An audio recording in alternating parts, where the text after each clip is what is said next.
안녕하세요 여러분. 11월 25일 목요일 매일 기도입니다. 우리 다같이 사도신경으로 믿음을 하나님께 고백하시겠습니다. 전능하사 천지를 만드신 하나님 아버지를 내가 믿사오며 그 외아들 우리 주 예수 그리스도를 믿사오니 이는 성령으로 잉태하사 동정녀 마리아에게 나시고 본디오 빌라도에게 고난을 받으사 십자가에 못 박혀 죽으시고 장사한 지 사흘 만에 죽은 자 가운데서 다시 살아나시니 하늘에 오르사 전능하신 하나님 우편에 앉아 계시다가 저리로서 산자와 죽은 자를 심판하러 오시리라.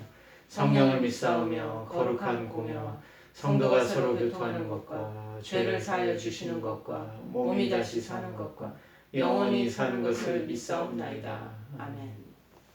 오늘 하나님께서 저희들에게 주시는 말씀은 사도행전 3장 1절에서 10절 말씀 보시겠습니다. 사도행전 3장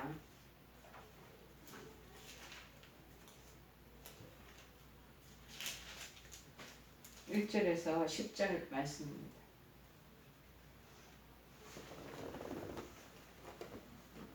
190쪽입니다.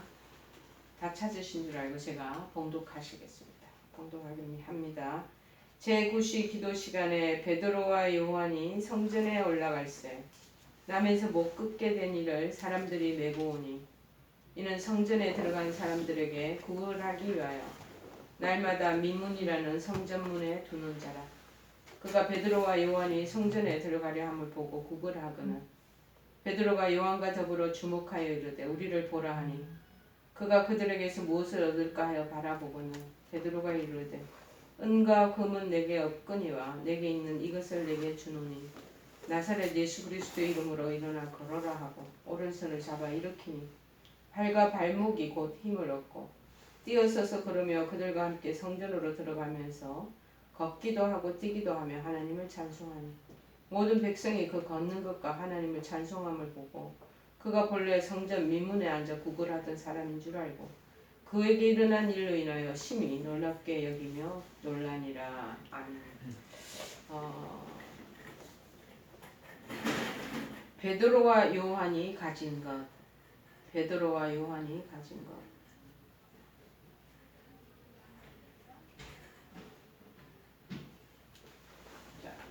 오늘 이 본장은요, 3장은 오순절 성령 강림 후에 예수님의 제자들을 통해서 성령의 역사가 이제 본격적으로 일어나는 모습, 그것을 구체적으로 지금 보여주고 있는 장면입니다. 특히 이 본문은 그런 성령의 역사의 한 실례로서 베드로 요한이 성령의 능력을 힘입어서 그 당시 성전 미문에서 구걸하던 안전병이 거지를 일으키는 장면을 지금 소개하고 있는 것이죠. 이 본문 내용이 이제 보면은 크게 세 가지 내용으로 압축할 수 있습니다. 첫째, 성령 충만한 능력을 얘기하는 거죠. 성령의 능력은 죽음의 위협 앞에서 예수를 3번이나 모른다고 부인하게 했던 그 당시 아주 초짜, 신앙의 초짜인 자연인인 베드로를 변화시키게 되고 오직 예수 그리스도의 이름으로 결국에는 권능을 향하는 능력 있는 전도자가 되게 했다는 것입니다. 여러분, 이런 베드로의 변화는 결국 개인의 그 변화가 아니라 복음 사역을 감당하는 제자들 전체의 변화를 말하고 있습니다. 그리고 궁극적으로는 예수 그리스도를 영접해서 성령을 체험하는 정말 모든 성도들이 또 변화를 맞이하는 그 변화라고 할 수 있는 거죠. 오늘날에도 동일하게 이 성령의 역사를 우리는 경험할 수 있습니다. 둘째는 또 어떤 내용이냐면은 안전병에 대한 이제 안전병의 치유 그리고 그 사람의 구원에 대한 것이 7, 8절에 나오는지. 이 안전병이라고 그러면 육체적인 불구 장애를 가진 분 아니겠습니까?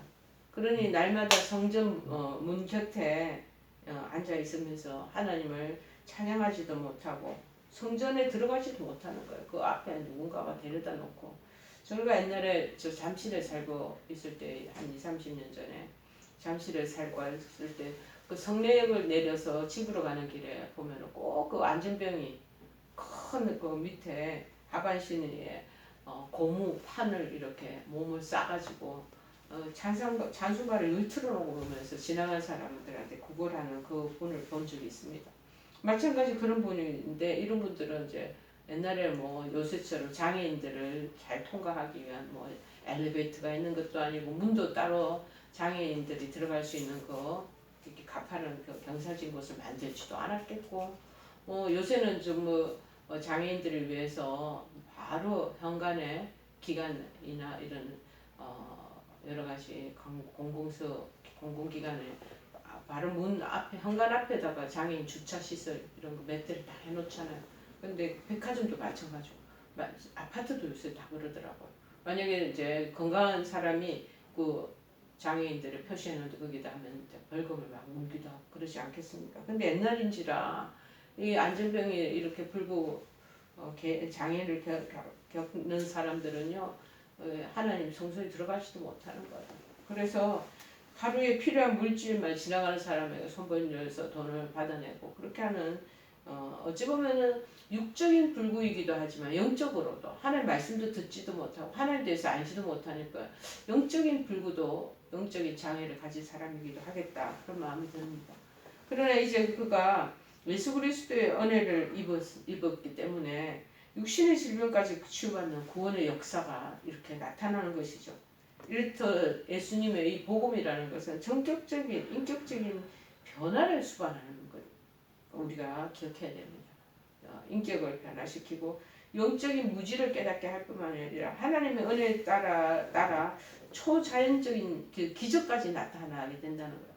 저 같은 경우에도 굉장히 자연인 그대로였습니다.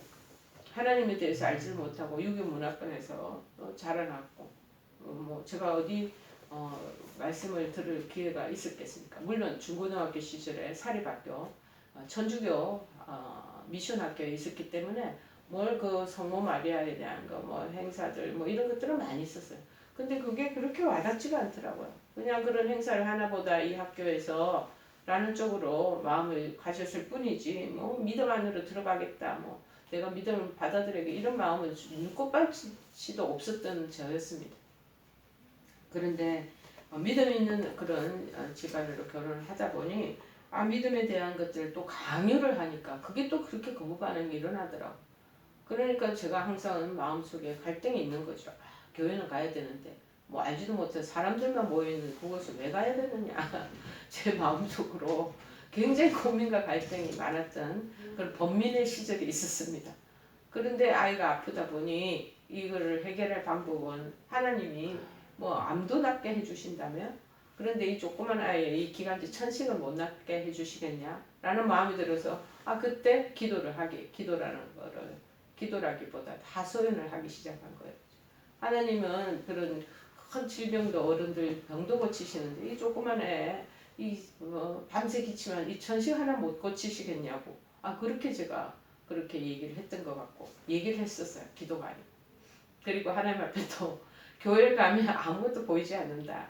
십자가 하나 달려있고 사람들만 보통 사람들이 세상 사람들이 똑같은 사람이 그 모여있더라. 하나도 뭐 경건하거나 사랑이 많거나 그런 것도 하나도 못 느끼겠더라. 그리고 또 우리 결혼을 하니까 시댁에 우리 장로님 권사님 그 가정에도 마찬가지로 유교적인 그 전통이나 그런 부분에 대한 정서가 팽배한데 어디 가서 하나님을 믿으라고 그러느냐 막 따졌죠. 따지고 그렇게 기도를 하다 보니까 시간이 1분 됐던 기도가 점점 2, 3분 그렇게 하면서 6개월째 성경도 같이 병행해서 읽다 보니까 성경 한번 통독하고 그러다 보니 하나님께서 저희가 은혜를 폭포수같이 부어주셔서 정말 방에서 기도원에 간 것도 아니고 교회에서도 아니고 방에서 정말 하소연하는 나의 기도를 하나님께서 긍휼히 여기셔서 은혜를 정말 맷값질러 더한 풍성한 은혜를 내려주셔서 하나님이 계시는구나 알고 바로 느껴지고 믿으시더라고요. 자, 그런데 이 성령 충만을 하게 되면 이런 변화가 일어나는 거예요. 영적 무지도 깨우쳐지고 인격 자체가 변화되는 거죠.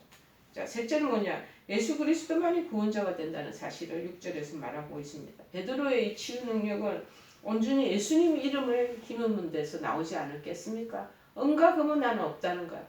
그러나 내가 있는 이것이 있는데 그것이 뭐냐? 이 베드로와 요한이 같은 가지고 있는 것. 나사렛 예수 그리스도 이름으로 이름으로 걸어가라. 나는 돈도 없고 물질적인 배경도 없고 아무것도 없다.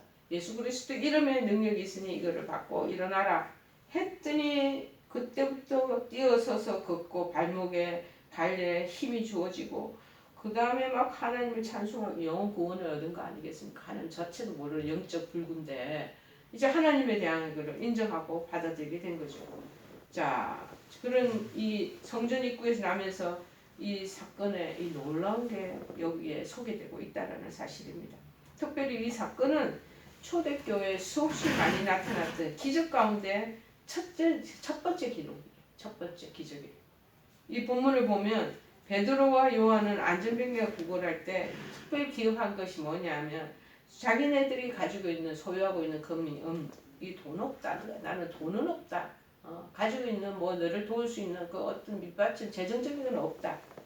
그러나 더 요긴한 것이 있다. 뭐냐? 평생 일어서 보지 못한 이 안전병이라는 손 쫙 끄집어 당기면서 발목에 힘들어가니까 이렇게 세워지는 게 이게 얼마나 놀라운 이적입니까? 그러자 그 사람의 안전병의 운명을 전인격적으로 바꾸어 놓을 수가 있었다는 것이 무엇이 그러고 하여금 그렇게 했냐? 첫째, 예수 그리스도가 있었다라는 사실입니다. 은과 금이 없다고 내 재정도 없고 내 통장에 잔고도 없고 나 카드도 없어. 그렇지만 내게 있는 것으로 네한테 준다. 나사렛 예수의 이름으로 그러라 하고 명령을 내리죠. 또한 요한복음 15장 5절에서도 예수님께서는 뭐라고 얘기하십니까? 나는 포도나무요 너희는 가지니 저가 내 안에 내가 저 안에 있으면 이 사람은 과실을 많이 맺나니 나를 떠나서는 너희가 아무것도 할 수 없음이라 그렇게 말씀하고 있지 않겠습니까? 여러분 맞습니다. 바로 이 두 사도 베드로 요한은 예수 안에 있었기 때문에 in Jesus Christ 예수님 안에 분명히 믿음을 가지고 있었기 때문에 이런 능력을 행할 수 있었던 것입니다. 그런데 세상 사람들은 돈만 있으면 모든 게 다 할 수 있다고 말하는 세상이 요즘 세상이 아니겠습니까? 물론 황금만능주의가 팽배한 이 사회에서 돈으로 할 수 있는 일이란 엄청 많습니다. 하지만 돈으로 할 수 없는 일 또한 엄청 많습니다. 돈으로 할 수 있는 일도 다반사고 돈으로 할 수 없는 일도 다반사라는 거예요. 50대 50. 자, 본문에서도 볼 수 있듯이 태어나면서부터 안전병이 된 자 돈으로 이렇게 세운다고 되겠습니까? 아무리 억만금을 가지고 있던 정형을 가지고 와서 갖가지 뭐 여러 가지 기구를 총동원시켜서 현대의학으로 이 사람을 세울 수 있겠습니까? 없습니다. 절대 일어나지 않는 일입니다. 하지만 예수님을 모시라는 것, 예수님을 받아들이고 예수님을 영접하라는 것, 모셔드리면 사도 바울은 그리스도 예수 안에 있으면 무엇이든지 다 할 수 있다고 빌립보서 4장 13절에 언급하고 있지 않겠습니까? 돈이 없고 내가 가지고 있는 물질은 한정되어 있고 여러 가지 내가 가지고 있는 지적인 거, 학력적인 거 이런 것이 제한된다 할지라도 백그라운드가 없어, 인맥도 없어. 자, 그렇지만 예수님을 모시고 살면 달라진다고 우리에게 도전하고 있습니다. 여러분, 이 세상 무엇보다도 여러분이 이 예수님을 모시고 살아가시는 여러분 되시기를 바랍니다. 두 번째는 뭐냐? 기도가 있었다는 것. 예수님이 있었고 기도가 있었다. 1절 말씀을 보니까 제9시 기도 시간에 그렇게 두 사도 베드로와 요한이 성전에 올라갔다고 말하고 있지 않겠습니까? 이는 하루 3차례 기도 시간을 준수해서 열심히 기도했음을 보여주는 그러한 모습입니다. 레귤러하게 하루에 3번 기도하는 시간들이 있었나 봐요. 그 당시 제자들이 쫓아내지 못한 귀신을 예수께서 쫓아내셨을 때 이 제자들이 예수님에게 뭐라고 말하는 줄 아세요? 예수님께서 제자들에게 우리는 못 쫓아내는 이 귀신을 어떻게 예수님을 쫓아내셨습니까? 그렇게 묻는 질문들이 있습니다. 그런데 마가복음 9장 29절에는 뭐라고 그러냐? 기도 외에 다른 것으로는 이런 유가 나갈 수 없느니라. 아멘. 그렇습니다. 우리 성도들은 열심히 기도할 때 능치 못할 것이 없는 줄을 믿으셔야 합니다. 여러분, 초대교회에 숱한 기적이 일어난 것을 우연이라고 생각하고 계시는 것은 아닙니까? 여러분, 잘못된 생각입니다. 우연이 아닙니다. 전혀 그들은 기도에만 힘쓰는 자들이었다라고 말하고 있습니다. 또 우리가 데살로니가전서 5장 17절에도 언급했듯이 쉬지 말고 기도하라. 기도가 쉬면 안 된다. 끊임없이 기도하는 것, 사도들의 중요한 권면 중에 하나였습니다. 그러므로 세상 그 무엇보다도 기도에 욕심을 내고 기도 시간을 많이 갖는 여러분 되시기를 바랍니다.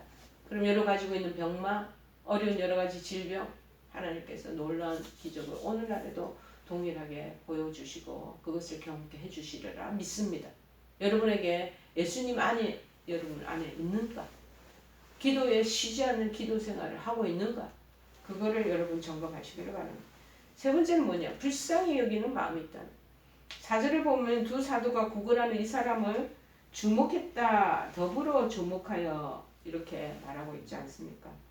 여기에서 주로 가난한 사람, 불쌍한 사람, 자기에게 도움을 요청하는 사람을 그냥 지나치지 않는 두 사도의 그 정말 자비한 마음을 여러분 느낄 수 있지 않겠습니까? 사실 두 사도는 지금 기도 시간을 불이나게 맞춰서 가야 되는 상황이에요. 그들은 핑계도 될 수도 있어요. 또 내가 돈 가진 돈이 없어 손 벌리고 있는데 돈은 없는데 없다는 이유로 이 사람을 냉정히 무시하고 패스 지나갈 수도 있었습니다. 하지만 그 영혼을 어쩌다가 이렇게 이 사람이 이 성전에 붙어서 이렇게 손 내밀고 막 떼꾸무리 질질 흐르면서 이렇게 있냐. 불쌍한 여기는 마음이 있다. 인생이 왜 이러냐. 그렇기 때문에 발을 멈추었던 것입니다. 여러분 우리에게도 바로 이러한 자비심과 공유한 마음이 있어야 되지 않겠습니까? 요즘 세상 사람들 인정이 얼마나 각박한지요. 그래서 우리 그리스도인들조차도 불쌍한 사람들이 있으면 거들떠보지지 않는 것이 일상화되어버리는 그런 시대가 그런 시간이 되어버리고 말았습니다. 그러나 우리가 잘 다시 명심해야 하겠습니다. 참된 성도의 모습에 대하여 또 줄인 자에게 내 식물을 나눠주며 유리하는 빈민을 내 집에 들이며 벗은 자를 보면 입히며 또 내 골육을 피하여 스스로 숨지 아니하는 것이 아니겠느냐 하고 이사야서 58장 7절에라 성경은 분명히 우리에게 말씀하고 있습니다. 무장하고 무자비한 마음을 자꾸 버려야 됩니다. 우리 안에 일어나는 그 냉정한 마음, 이성적인 판단, 그리고 정말 자비 없는 마음, 그 마음을 자꾸 버리는 거예요. 그리고 사람을 사랑하고 뜨겁게 자꾸 사랑하는 마음을 갖는 것이 필요한 것을 우리에게 말씀하고 있지 않겠습니까? 자, 오늘 이 본문은 다음과 같은 교훈을 우리에게 준다는 것을 우리가 세 가지 볼 수 있습니다. 첫째, 베드로가 예수의 이름으로 안전병을 치유한 것은 우리 신앙행위가 근거가 된다. 예수 그리스도 뿐이라는 사실을 보여주기 때문에 그 안에서 능력이 나타나게 되고, 그 다음에 멸시와 천대 속에서 살아가는 이 안전병이, 이 거짓, 예수 그리스도 안에서 새로운 삶을 살게 됐다는 것. 인간의 소망은 다른 데 있는 게 아니라 물질에 있는 게 아니라 오직 예수 그리스도라는 것을 우리에게 깨우쳐주고 있다는 사실입니다. 세 번째 우리에게 주는 오늘 본문의 교훈이 뭐냐? 베드로, 이 복음의 사자인 베드로 요한이 유일하게 소유한 것이 뭐냐? 예수님의 이름이다. 예수 그리스도의 이름뿐이었다는 사실. 이건 물질 만능주의 시대를 살아가는 우리에게 또 오늘날의 복음 전도자들이 어떤 자세를 취해야 하는지를 우리에게 보여주고 있는 거죠. 우리 자꾸 물질을 뭘 도우면 그게 편해요. 뭔가를 두잉하려고 자꾸 하는 그게 편하거든. 해주고 뭐 해결하면 끝인데 그 마음을 안 써도 되잖아. 자비한 마음이 없어도 돼. 돈만 주면 돼. 그렇기 때문에 쉬운 방법으로 우리가 모든 것을 해결하려고 하는 그런 것에 이미 익숙해져 있습니다. 여러분, 오늘 베드로와 요한이 특별한 사람이었기 때문에 이 일들이 가능했겠습니까? 아닙니다. 그들은 우리와 동일한 성정을 가진 똑같은 보통 사람입니다. 그럼 어떻게 이런 기적을 행할 수 있었느냐? 예수 그리스도가 있었고 쉼없는 기도가 있었고 그리고 남을 불쌍히 여기는 자비한 마음이 있었기에 가능한 것입니다. 여러분에도 이런 믿음과 사랑이 나타나는 그러한 우리 현재에 살아가는 성도들이 되기를 다시 원점으로 돌아와서 본론으로 돌아와서 예수 그리스도의 이름에 그 능력을 의지하면서 자비로운 마음으로 쉼없이 기도하는 가운데 이런 능력을 체험하고 또 체험을 나눠드리는 우리 모두가 되기를 간절히 축원해 드립니다. 우리 찬송가 102장 찬양하고 하시겠습니다. 영원한 문아 열려라 새 임금 들어가신다 만왕의 왕이 오시니 만민의 구주시로다 내 마음 문곧 열어라 내 사사로운 일 그치고 그 나라 일 이루도록 주 계실 성전 삼으라. 아멘. 우리 다 같이 주기도문을 기도해 마치겠습니다. 하늘에 계신 우리 아버지여 이름이 거룩히 여김을 받으시오며 나라의 마옵시며 뜻이 하늘에서 이룬 것 같이 땅에서도 이루어지이다. 오늘날 우리에게 일용할 양식을 주옵시고 우리가 우리에게 죄 지은 자를 사하여 준 것 같이 우리의 죄를 사하여 주옵시고 우리를 시험에 들게 하지 마옵시고 다만 악에서 구하옵소서. 대개 나라와 권세와 영광이 아버지께 영원히 있사옵나이다. 아멘.